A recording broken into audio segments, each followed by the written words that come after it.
Rob's Arcade, Rob's Arcade, where the games get played and the games get saved so they can be played on another day. Rob's Arcade. I just feel like the older ones, him and you take Luke and Leia, they were going to become lovers. That was so weird too. Yeah. That was a brother and sister. Well, thing. it was for luck, man. It was a kiss for luck. It was just, Well, that was then not there a was kiss for luck. You don't then kiss they- anybody like that for luck. Then they had like that weird like flirt moment in the second one. Yes. Too. Yeah, I don't know. And then she's always very provocatively dressed. Yeah. Well, I will say though about the prequels. I did like about the prequels going back and watching that they did have different costumes because something Yes. about the original movies, if they start like they change the outfits in the original movies, but if they start out in the beginning of a movie wearing an outfit, they wear it through the whole movie. And it was like they never changed clothes in the original Yes. trilogy. And like at least in the prequels, like Anakin, and especially Amidala. Oh, yes. I mean, she's always changing clothes. Yes, but she even is. like Obi-Wan will switch up from time to time. Like I don't know, it's very interesting. Well, Like the original ones too. You think about it, Leia was Leia. They never did anything. But in the actual prequels to that, they actually had a person come in that was portraying, but wasn't actually her. like the scapegoat kind Yes. of thing. Yeah. Which changed the whole complexion of that movie. Because we all thought she had been kidnapped. Oh, I noticed right away. I could tell it was two separate people. Could you really? Yeah. No. Yeah. Watching the movie, you can see in the very beginning, like she comes on the stairs, she's got like the black Yeah. dress on and everything. And, Yeah. And then you can see that Natalie Portman standing right next to her. I was like, what is? So I was familiar. Okay, with so her. you got a better ride than I did. Maybe I wanted to drink the juice on that. Yeah. Well, welcome back, guys. This is part two. Robert here, hanging out with his buddy Josh. We're talking about Star Wars, May the 4th, and I want to know, we're talking about the prequels and what we like, what we don't like.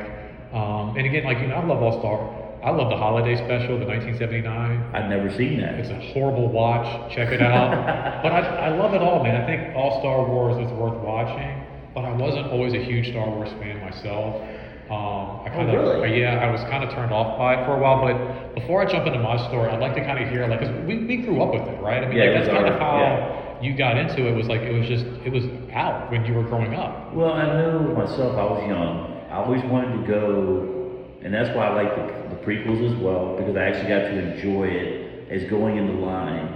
Theater and all that. The theater, which is going to sound really strange, but the pageantry of it. Robert, that was where it really got me, was that you're sitting there, and people are dressed up. Mm-hmm. People are crying. People are laughing. People are joined together as a family for a movie. Right.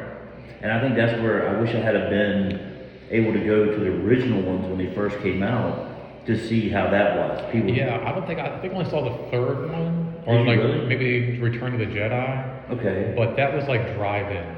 Was it a drive-in? That's where I saw Okay. it. I know it was out in the theater. I was probably like 4 when that came out, and I know my parents were very much on going to the drive-in when we were younger.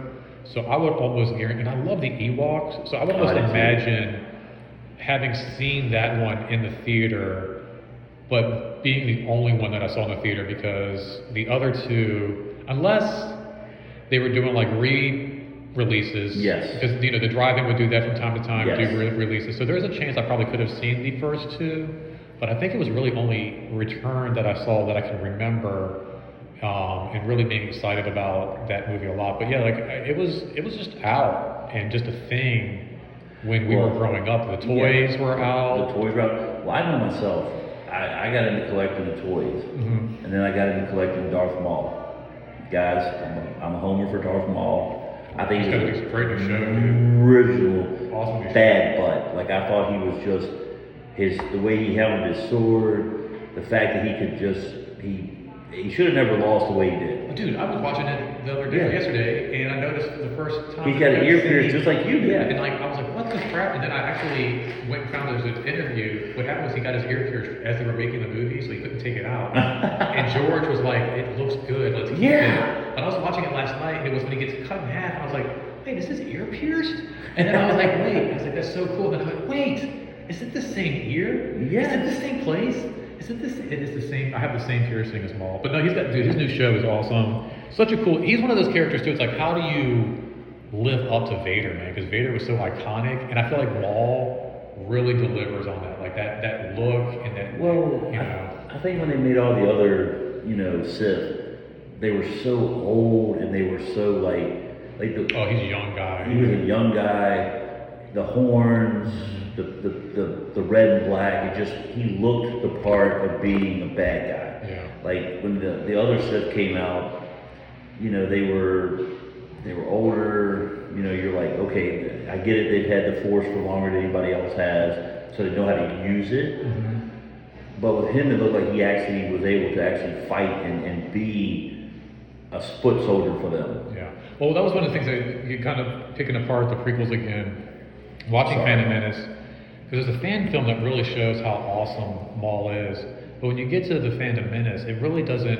It handicaps him. Yes. And in that scene with him and Qui-Gon and Obi-Wan, there's just a lot of like, this doesn't add up, and they could have done a better job where, you basically just pierce Qui-Gon in the chest or stomach and kill him, but yet Maul gets cut in half and he survives down a chute, and it's like, what is that logic? Yes. Everybody else, I feel like they get their arms cut off and all these things, and like they never really get killed by a lightsaber, but Qui-Gon did, and that really bothered me. Mm-hmm. And then if Maul is so powerful, when Obi-Wan's like hanging there, he had the perfect opportunity to just raise him up with the Force and cut him in half. And he didn't. Yeah, that's true. He's just like messing with them. He's just like taking this with the saber and just like hitting the ground with it. And then he sees like Obi-Wan doing something, like looking at it, he's like, what is he doing? And then he's like, oh, I'm cut in half. I'm like, no. He would have looked down, he would have taken the Force and either just pushed him off the ledge or raised him up and just like, and then game over. Game over, and then like dun dun dun. But that bothered me because Maul is such a cool character. I'm glad he's back. I'm glad he's got a new series. I wish it was real, not animated. Yeah. How do you feel about that, Robert? No, I wish so too, because they did a great job bringing Ray Park back for Solo. At the very end, they have the Solo piece, they have the robotic legs, they did the whole thing. And with Disney Plus budget, I would have loved, I think this would have been a smart move where you do a live action Obi-Wan, you do a live action Darth Maul, and then you do like a one-shot live action where you show Obi-Wan finally finishing Maul off in live action. I love that. That's OP right there. What do you think about the Mandarin? I like that a lot. Season 1 especially, and then I have to jump around when it gets to season 2 and 3 because it's a video game show. It's a lot of get to this place, talk to that guy, get that thing, go back here, open up that chest, get that thing, save this person, meet but it's good. I love the characters. What did our generation know? They love like Fortnite. They love all those things where you have to go through that's what I'm saying. things. It's perfect. It's a perfect storytelling. I love the episodes. They're very short. So like you can sit down, you can binge it, you can hop around. And then the stories aren't super long for no reason. So if a story is only 20 minutes long or 30 minutes long, that's what it is. And it doesn't have to be super long. But no, I've always loved just the idea of Mando too, because it shows other tribulations, even though it's surrounding a lot of what the Emperor's doing, it's other characters, other villains, other things going on in the galaxy other than just Darth Vader and the Emperor, But the thing is, at that time, that's what people wanted to see. I mean, people love a bad guy. Though they root for Luke at the end, there's a part that they even made Darth Vader a good guy at the end. If you look at it, I mean, he actually kills the Lord himself. And originally you were like, oh, he's a terrible person. He's this. Come to find out he was just misunderstood. You know what I'm saying? Does that make sense, Robert? No, I know what you mean. Like they want to, like the Mando's kind of like that same thing. He's like this tough bounty hunter, hardcore killer character, and then he has like this moment where he finds the child, and all of a sudden it's like, oh wait, there's a softer side to him, and then I see what you're saying with that for sure. But it's interesting. I got into Star Wars as a kid, and I liked it as a kid. But for me, to be honest, I didn't like Star Wars until really the prequels started coming around. Really? Even though they're not my favorite of the films. And it used to be, this is a funny story, I used to actually hate Star Wars. There's no way. I used to hate it, dude. I used to hate Star Wars so much. From about the time I was about 10 or 12-ish, probably about 10 years old. Yeah, about 10 years old till about 20. About 10 years, I hated Star Wars. There's no way. Yeah. Dude, you're the original. I grew up with it. I loved Yes. it, but I hated it. I'm gonna tell you why. All right, so The guy, before he goes any further, he actually has a Jedi shirt on now. So. no, my opinions have changed drastically. But what happened was I used to have a friend, and we'd hang out all the time. And I always just call him Benji. I don't know what his real name was, but we'll just say his name was Benji. And he would bring over his G.I. Joes and his Star Wars figures, and I would bring over my G.I. Joes. I didn't have any Star Wars figures really, but we would play and spend the night at each other's house and hang out on the weekends. And when we played with our G.I. Joes, guns, vehicles, all interchangeable. Yeah, like exactly. any guy could hold any Fantastic. gun, or any dude could ride a vehicle. It didn't really matter. Just whatever story you wanted to tell. But this kid, man, he was so anal about his freaking Star Wars figures. It would be like, no, he doesn't hold that blaster. He holds this blaster, and the Jawas don't do that. They do this, and he even had like the Darth Vader case that you put all the figures in. And if you didn't put the figures in the right case and the accessories, dude, it was a nightmare. And it got to a point where, like, I remember being 10 years old, and I've told this before, and not knowing what this meant, but having this feeling of like kind of hanging out with this kid after a little while, and him being like, all like, don't do that, no, stop. Just kind of being like, you know what? And I didn't say this, but in my head, I remember this moment of being like, you know what? Fuck those action figures.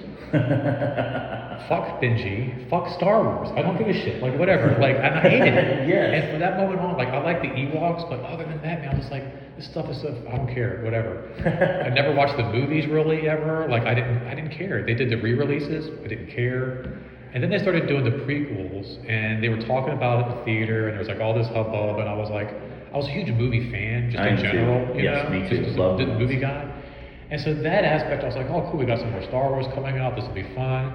And then one day, as we're like gearing up for it and going through our stock in this movie rental place I worked at, we had the original trilogy, special edition. Oh, cool. 3 copies of each movie, 9 cassettes, hidden in a drawer. And I said, what is this? And they were like, oh, they got pulled after a little while because it wasn't like part of like a regular rental. And I was like, what do you mean? I guess, well, during the re-release, they did a special promotion where we rented the special editions, but after that, we just rented the regular editions. And I was like, that's so stupid. Who would want to rent to watch a regular movie when you could rent the special edition? So I said, well, should we put these back out? They said, no, just sell them. I was like, sell them? Like, previously viewed at the back in the day in the rental stores, you could buy like old tapes, Yeah. So love a movie store. So I'm like, really? And they're like, yeah. I was like, well, how much? And they said, just whatever you want. So we had 2 prices, well, like a couple prices. There was $5.99, $7.99, $9.99, $12.99.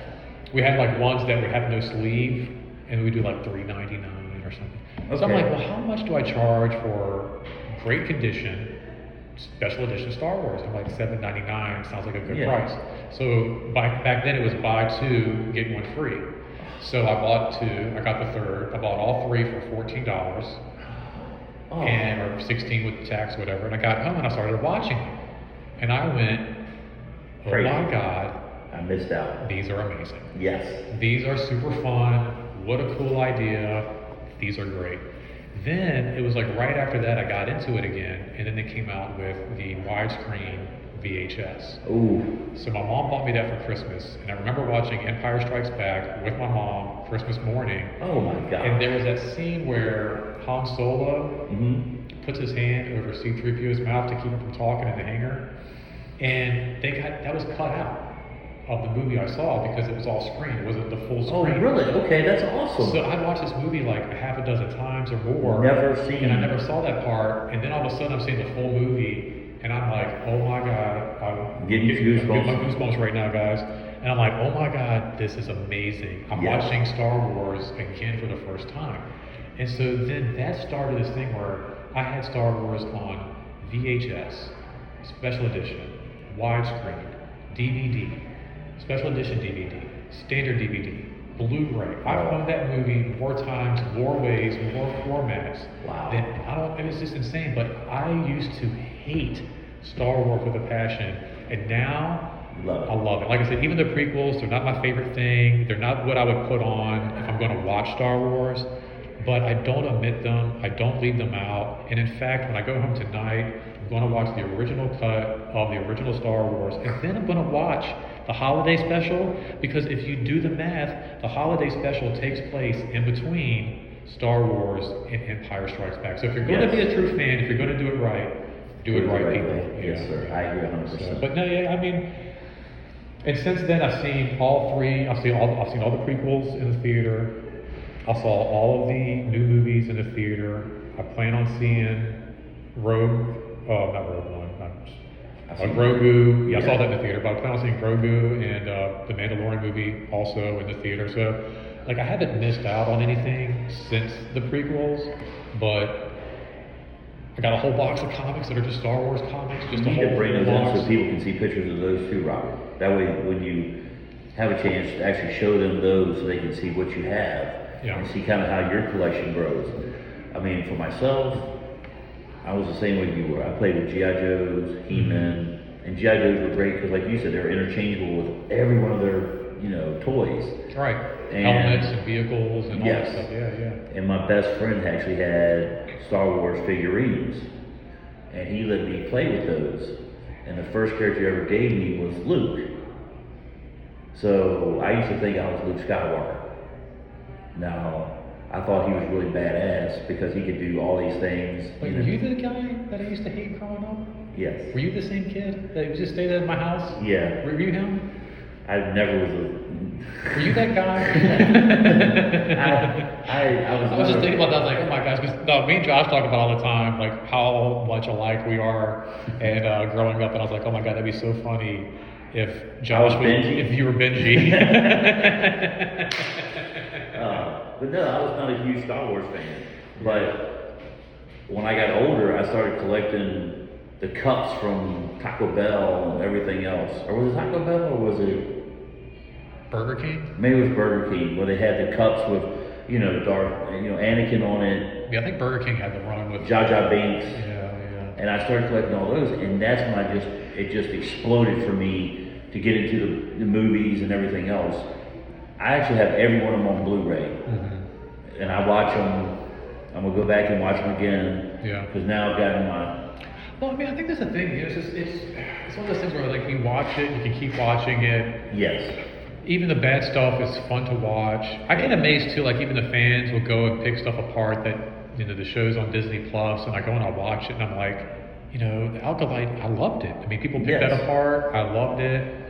Skeleton Crew, I loved it. Mandalorian, loved it. Yeah, that was good. I mean, there's not much that, even like the Boba Fett wasn't the greatest, but I eat it up, man. There's some cool characters and the music, and it takes you away. It's so cool, man. It's so cool, and that's what I think. Again, to give credit to Lucas, like, not to badger him or not badger,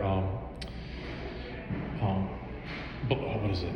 Berate his work, but like, it's I don't think he's the best director, but I do think when it comes to storytelling and like the characters, the back, like all of the stuff that he put into it, it's phenomenal. And I'm glad he gave the work to Disney and other directors, because it's given the fans a chance to get involved. And like, I mean, Ron Howard's daughter, Dallas Bryce Howard, she's done a lot of stuff with Star Wars.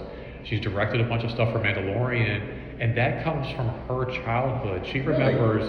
There's a great. I think she's great in Jurassic Park, by the way. Oh no, she's amazing in everything she does. Yes. And she told a great interview, because she's directed a bunch of episodes for Mandalorian, and she remembers. Her dad directed Solo. Her dad's Ron Howard. Ron Howard, yeah. So he directed Solo. Solo was a film that was supposed to be made when she was a little girl. Oh wow.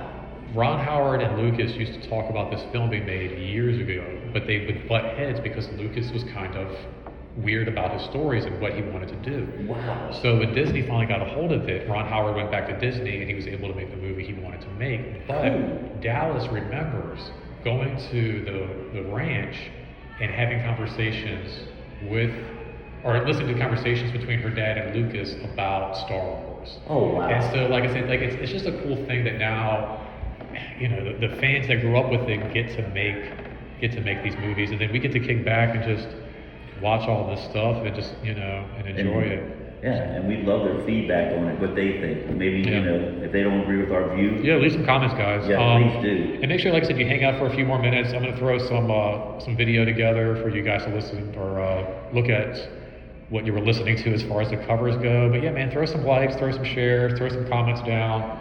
And we definitely would love to have that. Yeah, everybody give us your opinion. It's fantastic. Yeah, the more, even if you don't agree with it, just throw it out there. And look forward to more videos, man. Make sure you subscribe because we're going to be doing this more often, talking about comics, talking about different characters, and just hanging out. So thanks for hanging out with us, guys. Thanks for taking part in this very first episode of Nerd Chat. And until next time, don't spend that quarter anywhere else. Take care, guys. Thank you.